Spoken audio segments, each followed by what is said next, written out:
pesquisador científico, eu pesquiso dentro da área, sou vinculado ao programa Zoópolis, que é da UFPR, que é sob coordenação também do professor Vicente, certo? Então, continuo desenvolvendo essas pesquisas na área. E eu pesquiso além do direito animal, claro que é sobre o direito animal, mas além do direito animal, eu também pesquiso outro ramo do direito, que é outra ciência jurídica, que, por assim dizer, que é o direito penal. Então, eu demonstro que o animal não humano, ele é titular de bem jurídico penal.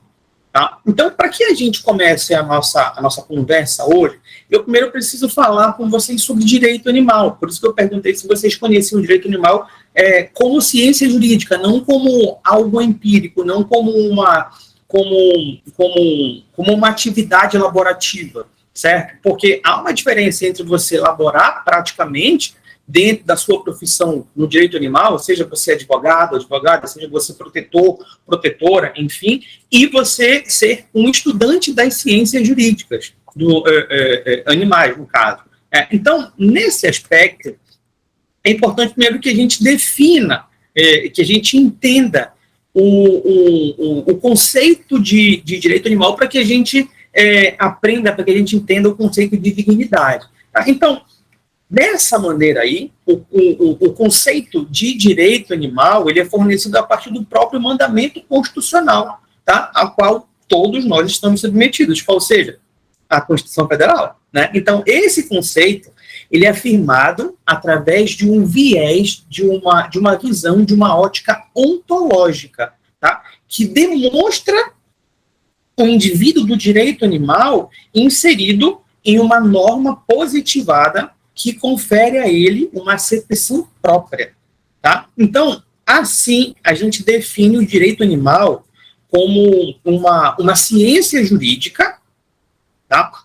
Completamente autônoma ao direito ambiental, que é dotada de um conjunto axiológico próprio, regrado normativamente, que estuda e protege, que estuda e tutela, especialmente, não exclusivamente, tá? Especialmente o animal não humano como um indivíduo considerado que possui um fim em si mesmo, independente da sua função ecológica, independente da sua função ambiental. Tá? Então, esse daí é um conceito que eu te trago sobre o direito animal. Tá? E por que ele é autônomo ao direito ambiental? Por que ele não é a mesma coisa que o direito ambiental? Muito embora, e depois eu vou explicar isso para vocês, muito embora toda lei toda lei, entre aspas, tá? Que nós temos, que tutela o animal não humano, nós temos previsão na lei 9.605 de 98, que é chamada de Lei de Crimes Ambientais. Tá? Mas por que para o direito animal, veja, e a ótica que eu estou te mostrando é sobre o direito animal, tá bom? Por que há essa diferença? Porque quando a gente trata do animal não humano, e mais um parênteses, por que animal não humano? Porque todos nós, do ponto de vista biológico, somos animais. O que nos diferencia é a espécie, certo? Nós somos da espécie Homo sapiens sapiens, mas aquele cachorro, aquele caramelo que você vê na rua, tem o mesmo direito que a gente. Isso é de uma espécie diferente, que é o Canis lupus. Então, para o direito animal, aquele caramelo que está lá na rua, o porco que está no mato, o golfinho que está no mar, ou o boto que está aqui na minha região, ele é alguém que possui consideração em si mesmo, independente do que ele, da maneira que ele seja visto para o meio ambiente, tá? Independente da função ecológica que ele assuma, ou não. Tá? Independente disso, ele tem valor próprio. Isso para o direito animal. Para o direito ambiental, esse animal não humano, seja ele senciente ou não, ou simplesmente não humano, o próprio vegetal, ele não possui dignidade. Ele não possui valor próprio e ele é importante para o meio ambiente pela função ecológica que ele desenvolve. Tanto é... Não, professor, é mentira isso não, coração, é verdade. Sabe por que é verdade? Deixa eu te explicar. Quando você estuda lá em direito ambiental, você vê que você estuda que tanto é que, por isso, eles são entendidos como fauna e como flora. Quando você fala fauna para um animal não humano, senciente, a ótica do direito ambiental, você está colocando características de coisa, você está coisificando aquela vida, aquele animal. Você trata aquele animal não humano como uma res, como um bem ambiental, como um recurso ambiental.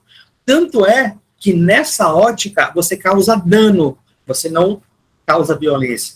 E nisso, até essa terminologia é interessante a gente perceber, porque você não causa, ao meu sentir, você não causa um dano a alguém, você causa um tipo de violência. Muito embora na técnica jurídica você fala, vou mover uma ação de reparação de dano contra fulano, ciclano, beltrano. Tudo bem, tecnicamente ok, mas dentro de uma definição aí, semântica não, me fugiu a palavra agora, mas em relação ao significado das palavras, eu entendo que dano você causa contra objeto e violência é contra uma forma de vida. Mas, enfim, isso não é importante, é só para justificar a maneira que eu estou, o que eu quero te apresentar. Tanto é que quando você trata o animal não humano dentro do direito ambiental, como eu te falei, você o enxerga como coisa, como bem, como recurso ambiental. E contra isso, você pode causar um dano, certo? Diferente no direito animal. Quando você causa um dano contra o animal, você causa uma violência, maus tratos. E essa violência, esses maus tratos, não são apenas físicos, eles são também psicológicos. Por quê? Porque o animal não humano senciente, ele é dotado de uma habilidade chamada de senciência. Professor, mas isso não tem reconhecimento no Brasil. Tem. Mas isso não possui reconhecimento científico. Possui também. Professor, aonde está essa fundamentação? Eu te falo, artigo 225, parágrafo 1º, inciso 7 da Constituição, no qual você tem ali expressamente a vedação da crueldade. Mas, professor, não entendi ainda. Não? Então, olha só. Quando você vê a palavra crueldade, o que é que te remete? Não é algum tipo de maus tratos? Não é algum tipo de violência? Pois bem, quando isso acontece, você acha que se você pegar sua mão agora e bater na mesa ou na cadeira onde você está sentado, você vai causar uma violência a alguém? Você vai, nesse objeto? Você vai agir com crueldade contra esse objeto? Não. Por quê? Porque é exatamente isso, é um objeto, ele não é capaz de sentir, ele não tem essa habilidade de sentir de maneira consciente. E ainda que inconsciente, ele não possui essa habilidade. Então, quando você... quando a nossa Constituição ela proíbe o tratamento cruel contra animais, a nossa Constituição atribuiu a esse animal a habilidade da senciência, a habilidade da consciência, de conseguir sentir todas essas interações no meio no qual ele está inserido de maneira consciente. Em outras palavras, ele consegue sentir dor, medo, frio e as mesmas sensações que nós, seres humanos, conseguimos. Porque nós somos também sencientes. E, professor, o que é que caracteriza um ser senciente? Ora, veja bem, geralmente são aqueles que possuem uma coluna vertebral, uma caixa craniana, um sistema nervoso central complexo. Mas, ora, isso não é absoluto, porque, inclusive, nós temos estudos científicos que atestam que vários estudos, né? E aí eu vou te citar um deles, em que atestam que o polvo, que é um molusco, ele é um ser senciente. Professor, então todos os animais são seres sencientes? Ora, precisaríamos então da ciência para atestar isso, que todos são, ou alguns são, ou os que possuem uma determinada qualidade característica especial que ainda não foi entendida dentro da ciência, dentro das ciências ambientais, e que a gente ainda não consegue identificar. Mas por isso que eu te falei, geralmente são os vertebrados, geralmente. Mas isso não exclui a possibilidade de outros possuírem essa mesma habilidade. Professor, mas e cientificamente? Ora, cientificamente o que atesta essa habilidade da ciência para animais não humanos, ela vem da declaração da ciência de Cambridge, que aconteceu em 2012, lá no Reino Unido, onde reuniu uma equipe multidisciplinar de muitos cientistas de várias áreas do conhecimento e que conseguiram, sim, provar, veja, cientificamente, que o animal não humano, ele é, sim, esses que possuem essas características, ele é, sim, um indivíduo que possui essa habilidade. E ele consegue se identificar, ele consegue se sentir como um indivíduo único. Você quer um exemplo? Não, professor, o senhor está me enganando. Não estou, não. Você quer um exemplo disso? Deixa eu te falar uma coisa. Provavelmente vocês devem ter cachorro, ou gato, ou algum filho biológico aí com vocês. Se vocês tiverem mais de um, experimenta dar atenção só para um deles para ver o que acontece. Isso é a prova de que eles se reconhecem, eles sabem o que eles sentem, eles sabem o que eles querem. Então, na cabeça deles, poxa, por que ele está ganhando carinho e eu não estou? Por que isso? Claro que não talvez com essa riqueza de raciocínio, porque não que eles sejam irracionais, não é isso, tá? E eles não são, na minha opinião, eles não são. Mas eles têm uma particularidade diferente na maneira de interpretar e de interagir com o meio que nós não temos. Né? Mas veja, não é porque, por exemplo, eles não verbalizam, eles não falam, que eles não se comuniquem. Tá? Então, cada espécie tem a sua particularidade. E aí a gente deveria tentar entender cada particularidade desses animais. Tá? Pois bem, o próprio direito animal, como eu estava falando para vocês, ele possui um conjunto próprio de princípios. O direito ambiental também possui um conjunto próprio de princípios.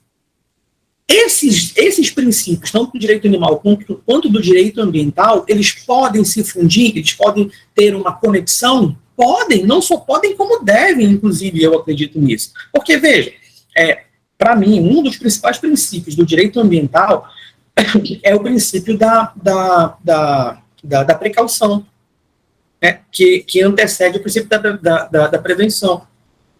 Porque, veja, se você não tem a certeza científica de que a tua conduta vai lesionar o meio ambiente, então você, de acordo com esse princípio, deveria se abster de fazer. E aí você me pergunta, ou deve ter se perguntado, ou se quiser me perguntar, pode perguntar. Professor, mas todos os animais são seres sencientes? Não, nem todos. Então, fazendo analogia com esse princípio do direito ambiental, eu não deveria impor condutas que causassem maus tratos, violência, seja física ou psicológica, a qualquer animal? Sim, pelo princípio ambiental. Você deveria deixar de se abster dessa conduta. E por que isso? Ora, porque na ótica do direito ambiental, os bens ambientais, tá? Veja, não confunda o que eu vou falar, tá? Na ótica do direito ambiental, os bens ambientais, eles possuem características. E uma dessas características é chamada de incognoscibilidade. O que é isso?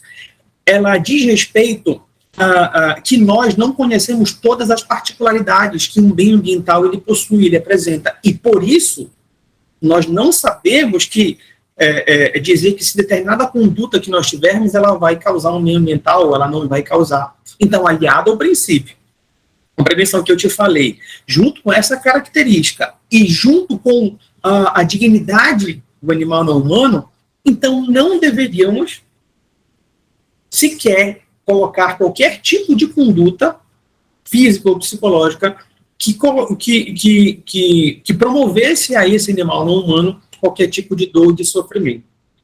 Professor, mas isso tem a ver com bem-estar animal? Depende. Direito e bem-estar animal não são a mesma coisa, tá? Muito embora algumas pessoas tratem isso como sinônimo. Eles são conceitos diferentes, principalmente quando a gente estuda a fundo o direito animal. Porque quando você estuda a fundo o direito animal, você vai ver que existem algumas... Eu vou colocar entre aspas porque eu gosto de chamar assim, tem outros professores que não chamam dessa maneira. Mas você tem ali algumas escolas clássicas, como o abolicionismo animal, como o bem-estarismo, as outras formas de você enxergar o animal não humano. Para essas considerações que eu estou te explicando aqui, fazendo o link entre esses princípios do direito ambiental e do direito animal, isso que eu acabei de te explicar leva à ótica abolicionista. E essa ótica abolicionista, você tem, por exemplo, um grande representante que é o Tom Reagan, em que ele fala que ele defende que os animais eles são sujeitos de uma vida e por isso não merecem, e por serem sujeitos de uma vida, são sujeitos de direitos, possuem direitos, tá, subjetivos que precisam ser respeitados. Então, qualquer conduta que importe a esse animal não humano, senciente, algo que venha a ofender a sua dignidade, ele não deveria existir. E esse pensamento abolicionista, essa linha abolicionista aí, é muito seguida pelos veganos, tá bom? Agora, o benestarismo, por sua vez, é o que trabalha essa questão que eu te falei sobre o bem-estar animal, que eles entendem que o animal pode ser sujeito de direito, mas talvez apenas alguns. E eles, por pensarem dessa maneira, até admitem algum certo tipo de exploração animal. Professor, não entendi. Você vai entender agora com o exemplo que eu vou te dar. A vaquejada é um exemplo. O próprio zoológico é um exemplo. Deixa eu ver. Você gostar do cachorro. Não estou te recriminando, é só para você refletir, tá? Por favor. Alguém que fala assim, eu gosto do meu cachorro e tudo, eu dou comida para ele, eu dou água, a saúde dele é em dia, mas ele está ali para proteger o meu terreno, entende? Então, são algumas condutas e a maneira que a gente enxerga o animal que talvez nos oriente no caminho dessas escolas clássicas que eu estou te explicando agora, percebe? Até aqui uma dúvida? Eu estou falando muito rápido, mas é por conta do nosso tempo. Tá? Tá fechado o teu áudio, Rosane.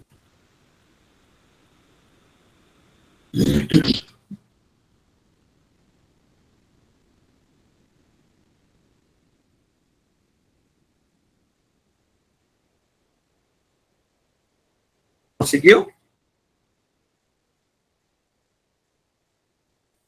Sim. Eu queria perguntar, você mencionou que essa ciência ficou comprovado no encontro que ocorreu em Cambridge. O senhor sabe o documento? O senhor até mencionou o documento? Sim, Declaração de Cambridge é o nome do documento. Declaração de Cambridge sobre ciência. Você encontra pela internet bem fácil, inclusive o inteiro teor dele. No livro que eu lancei em 2020, eu trouxe nos anexos a Declaração de Cambridge. Infelizmente, eu não tenho mais comigo, o livro só tem na Amazon agora, e, enfim, senão eu presenteava vocês. Tá? Então, muito obrigada. Retomando o raciocínio. O direito animal, que eu estava te explicando, ele possui princípios próprios e princípios compartilhados, como esse, por exemplo, princípio da prevenção, que é do direito ambiental, mas você pode utilizar tranquilamente dentro do direito animal. E quais são os princípios exclusivos do direito animal? Ora, você tem o princípio da dignidade animal, que emana diretamente da própria Constituição Federal, lá do artigo 5º, artigo 225, parágrafo 1º, inciso 7 da Constituição. Tá? Você tem o princípio da primazia da liberdade natural, o princípio da educação animalista, tá? Então, esses princípios, eles são princípios inerentes ao direito animal, em que você consegue trabalhar inclusive a partir desses princípios, uma evolução positivada das leis que porventura nós tenhamos que ter. Então, essas legislações vindouras, elas deveriam ser trabalhadas dentro dos princípios do direito animal, tal qual, na minha opinião, o Código de Direito e Bem-Estar Animal da Paraíba, que, para mim, na minha opinião, é uma das legislações mais profundas, mais densas e que abraçam muito melhor os princípios do direito animal dentro da ótica legislativa. Tá? Então, para quem não conhece, é só pesquisar no Google Código de Direito e Bem-Estar Animal da Paraíba. Tá? O professor Vicente coordenou um livro em que ele comenta todos os artigos lá. Esse livro é sensacional e eu recomendo muito, muito a leitura. Tá? O Bruno acho que colocou aqui. Eu acho que eu conheço o Bruno. Tu foste meu aluno, Bruno? Eu acho que foi. Ou a gente foi colega em algum momento aí na atuação do direito animal. Mas, enfim, o direito animal, como eu estava te explicando, ele possui essas particularidades. Isso, tá aí. Então, pronto, perfeito. Isso mesmo, Bruno. Eu, infelizmente, não sou mais da Ana, tá? Eu acho que eu sou só membro consultivo agora. Então, essa definição de direito animal é muito importante para que nós entendamos como isso se relaciona com o direito penal, tá? E não vou me estender muito, porque vocês têm tempo, obviamente, para para fazer as coisas aí de você. Da mesma maneira que o direito animal ele se conecta com o direito ambiental, ele também se conecta com o direito constitucional, com o direito administrativo, com o direito civil, processual civil, direitos humanos. Tá? Inclusive, eu tenho um artigo que demonstra que se você violar um direito animal, você também viola um direito humano e vice-versa. Tá? E que é o cerne do nosso encontro de hoje, é esse link com o direito penal. Olha só, infelizmente, para a doutrina tradicional penal, eu falo, né, o animal não humano ele não pode ser sujeito passivo de crime. Ou seja, a conduta criminosa, o fato típico ou jurídico culpável direcionado ao animal não humano não existe para a doutrina tradicional. Eu não sou doutrina tradicional e nem quero ser. Por isso que a gente está conversando hoje. Então, eu entendo que um animal não humano senciente ele pode sim ser sujeito passivo de crime, nunca sujeito ativo. Em outras palavras, o animal nunca vai cometer crime. Nunca. Porque ele não possui o basilar para o cometimento do crime, que é a própria subjetividade. Ele não age com dolo e também não age com culpa. Então não tem como ele ser autor de crime. E não tem como praticar o furtivo. Entende? Nem na modalidade dolosa, nem na modalidade culposa. Mas ele sim pode ser sujeito passivo de crime. Ele pode ser vítima de crime. Por quê? Porque ele possui um bem jurídico como sujeito de direito que é a ser tutelado, a ser defendido. Isso aqui é um exemplo disso? O artigo 121 do Código Penal, que todo mundo conhece, possui um bem jurídico a ser guardado. Qual é ele? A vida. Né? Qual é o núcleo verbal dessa figura típica? Não é matar? É matar. Não é? Possui uma sanção? Possui, claro. Vamos olhar agora o artigo 29 da Lei de Crimes Ambientais? Matar, tem vários verbos lá, e um deles é matar. Matar um animal silvestre. Quando você mata um animal silvestre, nessa analogia que eu estou fazendo com você, qual seria o bem jurídico ali em jogo, que está sendo tutelado? A vida, né? Eu também concordo. Mas calma lá. Qual é o núcleo do tipo?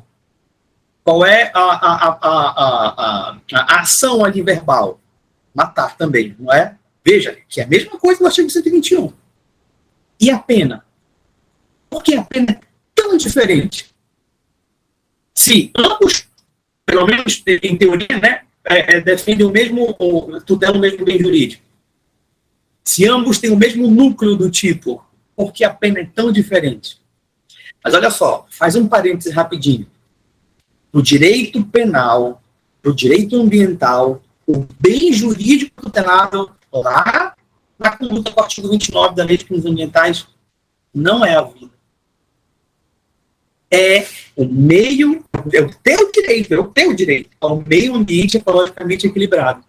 Viu porque eu te falei que há uma diferença quando você enxerga o animal não humano na ótica do direito animal e na ótica do direito ambiental, principalmente tratando de penal ambiental, porque um crime praticado contra o animal não humano senciente silvestre não é diretamente ele, ou seja, não é ele a vítima, somos nós a vítima, por incrível que pareça, somos nós a vítima.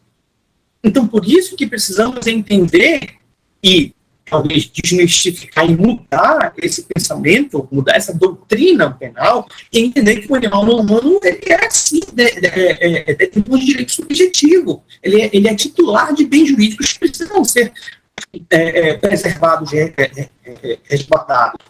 Então, possivelmente por isso, e aliado a outras tantas explicações, como, por exemplo, uma ótica antropocêntrica,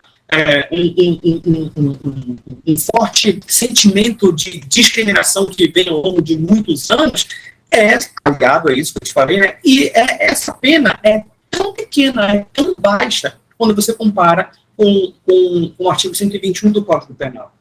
Percebe? Então, essa diferença que há entre tudo isso é explicado, sim, por essa visão antropocêntrica que o homem tem em se colocar no centro de tudo, como detentor ali da mais elevada moral, da mais elevada questão jurídica, e tudo que está ao seu redor está exclusivamente para ele servir.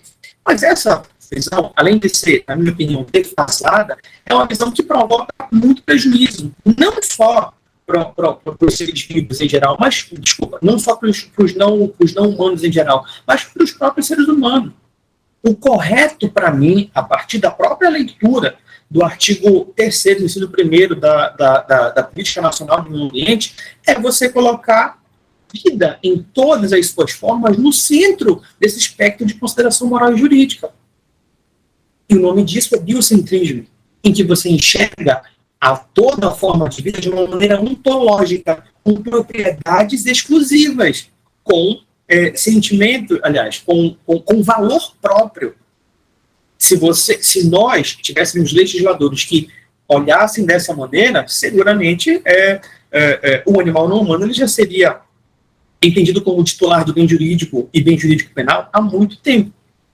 Então, quando você olha para o animal não humano e diz um crime foi cometido contra esse animal, você está falando essas considerações a partir do direito animal. Agora, quando você fala o animal não humano não pode ser sujeito passivo de crime, não pode ser vítima, aí, eu sinto muito, você não está dentro do direito animal, você está em outra questão, você está acompanhando aí a doutrina tradicional dentro do direito animal. Percebe? E talvez não deveria ser, não deveria ser esse raciocínio, deveria ser entender que o animal não humano é sujeito de direito, entender que o animal não humano ele detentor de direitos subjetivos, porque a própria Constituição garante isso a ele, seja de uma ótica moral, seja de uma visão ética a partir desses vieses filosóficos que eu te falei, seja a partir de uma parte positivada, de uma parte normativa, que é a própria Constituição. Percebe? Então, o animal não humano, senciente, ele é, sim, vítima de crime.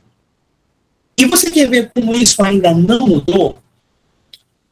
Se você está passeando com o seu cachorro na rua, chega alguém, pega o teu cachorro, vou dar um exemplo de um cachorro que é mais prático. Pega o teu cachorro e foge. Isso foi furto, foi sequestro ou foi furto de semovente? Difícil, né? Para mim foi sequestro e a depender de caso privado, tá? Para mim, dentro da lógica do direito animal, tá bom? Mas a depender, inclusive, do tipo de animal, se for um animal de produção, é furto de semovente. Mas o que é semovente? Por que o legislador ofereceu essa característica a um animal não humano? Semovente, uma coisa que se move. Faz sentido isso para você? Porque para mim não faz. Se eu ver essa cadeira que é atrás de mim, é uma coisa se movendo, eu saio correndo e chamo exorcista. Porque não tem outra explicação. Não tem. Como é que uma coisa se move sozinha? Né? Então, muitas coisas precisam mudar. Mas somente a partir da ótica em que devemos ou deveríamos ter de um animal não humano como sujeito de direito, e não simplesmente coisificado como nós vemos. Percebe? Não deveríamos concordar, veja, dentro do direito animal, tá? Não deveríamos concordar, por exemplo, com venda de animais, com doação de animais, com você identificar o proprietário do animal. Né? Até os próprios termos eles fazem diferença. Não é proprietário, é tutor. Não é doação, é adoção. Então, esses termos eles fazem diferença para o nosso próprio entendimento em relação a essa questão. Porque, veja, se eu te perguntar, isso está tão enraizado na gente, que se eu te perguntar qual uma das primeiras uma das primeiras cantigas de roda que vem à tua cabeça, seguramente você vai cantar para mim Eu Tirei o Pau no Gato. E isso é verdade, essa cultura, essa massificação especista, que é uma maneira de você discriminar, vem conosco há muito tempo. E precisamos nos desapegar disso, precisamos tirar isso da gente para que a gente consiga avançar não só no direito animal, mas também no próprio, nessa própria interseção entre direito animal e direito penal.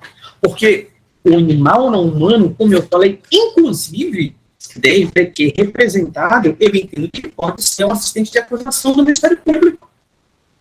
Quando nós temos o artigo 32 lá da Lei de Fundamentais, no qual o aumento de pena se valeu apenas para cão e gato, e isso, muito embora seja um avanço, ainda assim é uma visão especista, porque você determinou quais as espécies podem ser alvo de um maus tratos mais severo, por assim dizer, né?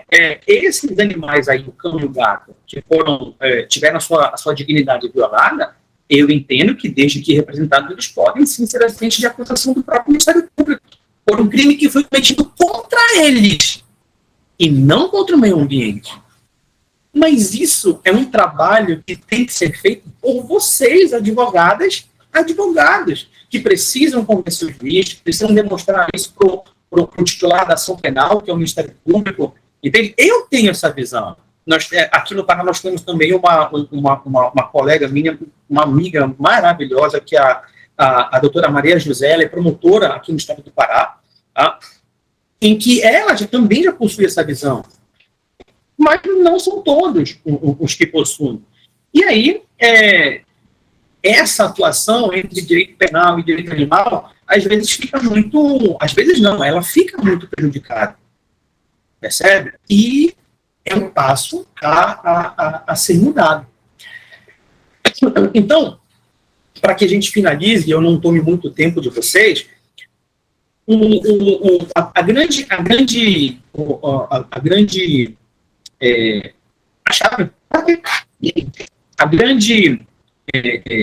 o grande link que a gente faz entre direito animal e direito penal é justamente não o único, tá? Mas o grande. Te demonstrar que quando o direito penal, por todos os princípios que ele tem, quando o direito penal ele entra em cena, via de regra, foi porque os outros ramos do direito não foram capazes de solucionar um determinado problema. Até porque, para invocar o direito penal, ele, dentro dos próprios princípios que ele tem, seria a última opção. Então, ele, então, significa dizer que todos os outros ramos não foram possíveis, capazes de solucionar o problema. Então, para que o direito penal ele faça esse link com o direito animal, é necessário que entendamos que o animal não humano senciente, ele além de ser sujeito de direito, além de ser pessoa no direito brasileiro, que é uma tese invocada pela professora Vanessa Cardoso, sensacional o artigo dela, que eu recomendo muito, tem que entender que o animal não humano ele possui direito subjetivo, tal qual o próprio ser humano tem. Tem que entender que ele é titular de bem jurídico, tal qual o ser humano é. E, por fim, entender que ele é um titular de bem jurídico penal, que as mesmas condutas do fato típico, antijurídico e culpável que você tem nas legislações penais, não exclusivamente no Código Penal, se aplicam naquilo que couber para o animal não humano também. Então, aí você consegue fazer esse link entre o direito animal e o direito penal. Se você não entender que o animal não humano não é detentor de bens jurídicos penais, aí, infelizmente, esse link não vai poder ser feito. Percebe? Pessoal, alguma dúvida? Tá tudo bem explicado? Vocês estão conseguindo entender? Desculpa se eu estiver falando muito rápido, porque realmente estou preocupado com o tempo de vocês aí. Tá? Mas, se não temos dúvidas, e, de repente, não sei se querem falar alguma coisa, por hoje, mas só por hoje, eu me dou por satisfeito. Muito obrigado por vocês me ouvirem, muito obrigado por perderem o tempo de vocês com a minha falatória aqui. Eu espero, sinceramente, que nesse pouco tempo eu tenha conseguido demonstrar para vocês essa base do direito animal, bem como o link que você consegue fazer entre direito animal e direito penal. Além, tá? Você consegue, inclusive, trabalhar o direito animal dentro da própria criminologia. Professor, como isso? Teoria do link, teoria do elo. Essas teorias, elas são fantásticas, que vocês podem, inclusive, aproveitar isso em peças práticas penais. É muito bom, é muito interessante, e como diz o meu orientador, o professor Vicente, o direito animal vale a pesquisa por uma vida inteira. É sensacional, é gratificante pesquisar direito animal. Eu não me arrependo da escolha que eu fiz, e com certeza eu só vou parar de pesquisar direito animal quando me levar. Porque enquanto não levar, eu vou continuar pesquisando, vou continuar produzindo, porque somente assim que a gente consegue, sabe? Mudar, transformar a nossa realidade. Estudando, provocando no bom sentido, provocando, levantando questionamentos, porque fora isso, infelizmente, não tem como a gente mudar. Tá? Professor? Elaine. Oi, Elaine. Professor, eu estou começando a estudar o direito animal. Seria, então, o questionamento correto eu defender que essa visão de que o animal não está enquadrado dessa forma como era pensado juridicamente pelo Código Civil de 1916, que ele, como semovente, era coisa no qual ele tinha um proprietário, enquadrá-lo como um sujeito de direitos, no qual isso também não foi adotado expressamente dessa maneira no Código Civil atual, que não é atual, né, porque ele foi criado, demorou 30 anos para sair, então ele também não tem um pensamento atualizado conforme o direito atual do animal, e elencar que, nesse ponto, o Código Civil de 2002, ele precisa ser repensado à luz das legislações que vieram no Brasil a partir de 1993, no qual elas também não estão espelhadas nesse código. Só para fazer para eu saber o que falar sobre isso, né? Melhor, né? De uma forma mais... Uma das primeiras legislações que nós tivemos no Brasil sobre o direito animal, que inclusive ainda está em vigor, é o Decreto Presidencial 24645 de 34, tá? É um decreto de Getúlio Vargas, em que ele reconhece o animal não humano como, além de como sujeito de direito, ele reconhece o animal humano como titular de bem jurídico, ao passo em que ele garante ao animal humano acesso ao judiciário para reclamar algum direito ali que lhe fora violado. Então, poxa, se você tem a garantia constitucional de acesso à justiça, e isso te faz um ser sujeito de direito, por quê? Não considerar assim um animal não humano, uma vez que outrora, lá em 34, foi garantido o direito de acesso à justiça para esse animal através de um decreto presidencial. E esse talvez seria a primeira argumentação. A segunda, como você bem falou, o Código Civil, que não é tão atual assim, mas é mais atual que a gente tem, ainda assim é posterior à própria Constituição de 88. E a Constituição de 88, no que pesa, muito pesado, muitos considerando, a própria Constituição de 88 entende o animal não humano como um ser senciente, que possui dignidade própria, e que essa dignidade ela não pode ser violada. Tanto é que você tem ali a regra da proibição da crueldade por conta disso. Entende? Então, ele lembrou aqui que esse decreto ele tem força de lei, tá? Ele está vigindo, ele ainda é vigente no nosso ordenamento jurídico. Então, essas considerações iniciais, eu penso que sejam satisfatórias para que você consiga argumentar sobre a coisificação ou não do animal não humano. Nós temos, inclusive, um projeto de lei tramitando que atesta que os animais são sujeitos de direito. Mas por que a gente precisa de uma legislação para atestar o óbvio? Porque a gente precisa de uma legislação para confirmar o que a própria, normativamente argumentando, que a própria Constituição já nos falou para a gente. Porque a gente precisa de uma legislação para confirmar o que a própria ética já nos ensina. Enfim, né?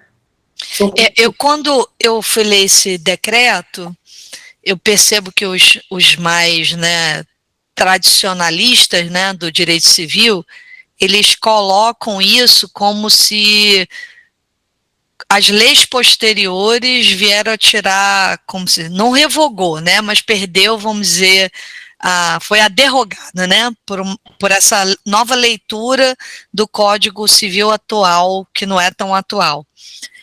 Então, professor, eu gosto muito desse tema e desse ponto aí de como ver essas legislações, tá? Então, assim, eu estou encontrando pouca leitura trabalhando mais sobre a derrogação, que não é a revogação, porque o Código não fala isso expressamente, então não revogou esse decreto presidencial. Isso. Tá? Eu estou encontrando poucas leituras. Se o senhor depois puder, se eu achar alguma coisa... Capacidade Processual dos Animais, um livro recente agora, de 2022, do professor Vicente de Paula Taide Júnior. Então vou ler. Ele trata sobre isso no livro dele. Tá. E outros artigos também separados, né, que ele publicou na Revista Brasileira de Direito Animal, inclusive especificamente sobre esse artigo, sobre esse decreto presidencial. Exatamente. Depois eu vou postar no grupo esse artigo que é bem interessante. Eu ainda não li, obrigada. Nada. Obrigada, te agradeço. Alguma pergunta? Não, era só isso. Alguma dúvida? Obrigada. Te agradeço. Mais alguém? Pessoal, deixa eu dar um recadinho aqui antes. Eu tenho, para quem se interessar, claro, eu tenho um curso de introdução ao direito animal e à tutela penal de animais não humanos sencientes. Eu vou colocar o link para vocês aqui, se vocês tiverem depois interesse, é só correr lá e se inscrever. O material, as aulas, elas estão em vídeo, então você pode assistir, elas já estão disponíveis, vocês podem assistir de qualquer lugar, a hora que vocês quiserem, e tem material de apoio. Inclusive, tem um módulo prático em que eu trabalho com você algumas peças dentro do direito penal, envolvendo animal não humano. E também, em material postinado, modelos de peças práticas dentro do direito penal animal. E aí, se de repente vocês tiverem interesse em conhecer o curso, eu vou colocar o linkzinho aqui para você. Deixa eu pegar o link aqui. Coloca o link, sim. Depois também, se puder colocar o link do seu livro, né? Sim. Verdade. Direito animal. O direito do animal não humano no cenário processual, penal e ambiental. Tá? Tem disponível na Amazon e na Lumen. Esse ano agora, acho que final do ano, ou não, no segundo semestre eu vou lançar um outro livro, Tutela Penal Animal. Tá? Deve sair agora no segundo semestre, e nesse primeiro semestre eu vou lançar um manual de prática penal animalista, com peças, um livro de peças voltada à prática do direito penal, mas do direito animal. Deve sair agora nesse primeiro semestre. Tá bom? Tutela penal é só no semestre que vem, agora no segundo semestre desse ano. Ou, a depender de como tiver a minha situação, só no primeiro semestre de 2024, só no ano que vem. Tá bom? Mas fico à disposição, tá? Para, se de repente quiserem fazer pergunta, comentário, alguma coisa. Professor, muito obrigada pela sua explanação, foi excelente, tenho certeza que as reflexões virão e nós iremos debater sobre esse assunto. Realmente, seu curso é bem completo. Claro que hoje nós tivemos 1 hora só, mas já está convidado para fazer uma live conosco, para vir aqui novamente falar sobre advocacia animalista. As portas estão abertas. Muito obrigada. E mais alguma pergunta, pessoal? Professor? Eu estava vendo aqui, você falou da teoria do elo, né? Sim. Aí eu estava vendo que essa teoria ela é estendida nos casos de violência doméstica, não somente contra a mulher, mas também estendida ao animal. Nesse caso, você falou que o artigo 32, a pessoa, o animal, né, ele pode ter alguma pessoa representando o animal, ser assistente de acusação, né, em crimes, no caso, contra o animal. Isso pode ser também, por exemplo, num caso de violência doméstica, feminicídio, não somente, né, claro, contra a mulher, mas também com a extensão do animal. pode ter isso também? Essa questão? Pode. Você pode fazer o pedido, né? Desde que o pedido esteja bem fundamentado, indicando o porquê o parqueiro precisa de um assistente de acusação, pode, sem problema nenhum. No caso do direito animal, você vai fundamentar dentro da própria ciência jurídica, que é do direito animal. Em caso de feminicídio ou em outras questões, você vai, obviamente, fundamentar dentro daquele caso concreto lá. Entendi. Esse é um tema interessante, bem amplo, para a gente debater também. Isso. O senhor já viu algum caso assim no Pará, aí no MP do Pará? De quem? De animal como assistente de acusação? Isso. Né, já vi pedidos, mas que eu tenha conhecimento que tenha sido deferido o pedido, não.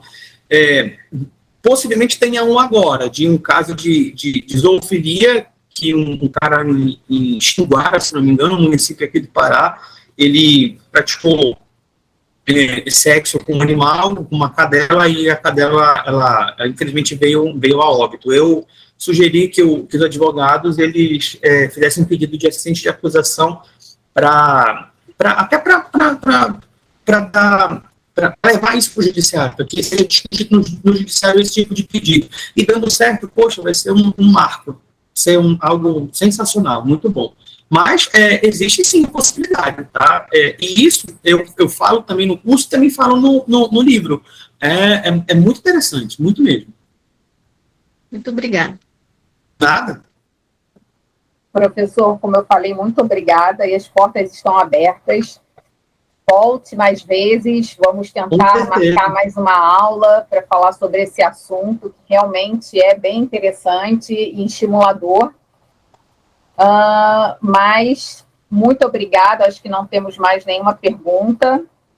E acho que é isso, já tem o nosso contato, se puder mandar textos relacionados à sua pesquisa, eu passo para o grupo. Acho que vai ser interessante, porque é um tema estimulador.